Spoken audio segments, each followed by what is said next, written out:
கர்த்தருடைய பரிசுத்த நாமத்துக்கு ஸ்தோத்திரமும் துதியும் கனமும் மகிமையும் எப்போதும் உண்டாகட்டும். இந்த நல்ல நாளை காண செய்த தேவாதி தேவனுக்கு கொடான கோடி ஸ்தோத்திரம். கர்த்தரின் மகிமை ஆத்தும ஆதாயம் சுவிசேஷ ஊழியத்தின் சார்பாக இன்றைய நாளுக்கான சில நிமிட தேவ செய்தி கேளுங்கள். இனி காலம்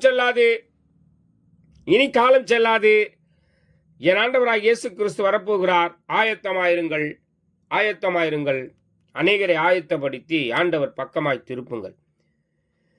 ஆண்டவர் பக்கத்திலேயே பக்கபலனாய் எப்போதும் உங்களோடு கூட இருந்து நன்மையான காரியங்களை செய்வார்.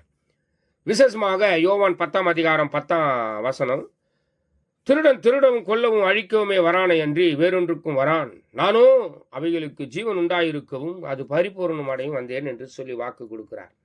எனக்கு பிரியமான தேவ ஜனமே, அநேகர் பாவத்திலும் அநியாயத்திலும் அக்கிரமத்திலும் மரித்து கிடந்தவர்களை உயிர்ப்பிக்கும்படியாக அந்த ஜீவன் பரிபூர்ணம் அடையும்படியாகவும் என் ஆண்டவராய் இயேசு கிறிஸ்து பூமியில வந்தேன் என்று அவரே வாக்கு கொடுக்கிறார். வாக்கு மாறாதவர். இந்த பூமியில வந்த நோக்கம், ஒரு மனுஷன் ஜீவன் இழந்திருக்கிறான். ஒரு மனுஷன் உயிரோடு இருந்து செத்தவனாய் இருக்கிறான். செத்த ஜீவத்தில் வாழ்கிற மனிதர்களை உயிர்ப்பிக்கும்படியாக அந்த ஜீவன் பரிபூர்ணம் அடையும்படியாக தன் ஜீவனை கொடுக்க வந்து மரித்து அடக்கம் பண்ணப்பட்டு உயிரோடு எழுந்த என் ஆண்டவராக இயேசு கிறிஸ்து அவர் ஒருவர் மாத்திரமே. அல்லேலூயா. ஆக திருடவும் கொல்லவும் அழிக்கவும் வருவான். என் ஆண்டவராக இயேசு கிறிஸ்து உங்களுக்கு ஜீவனை கொடுத்தார்.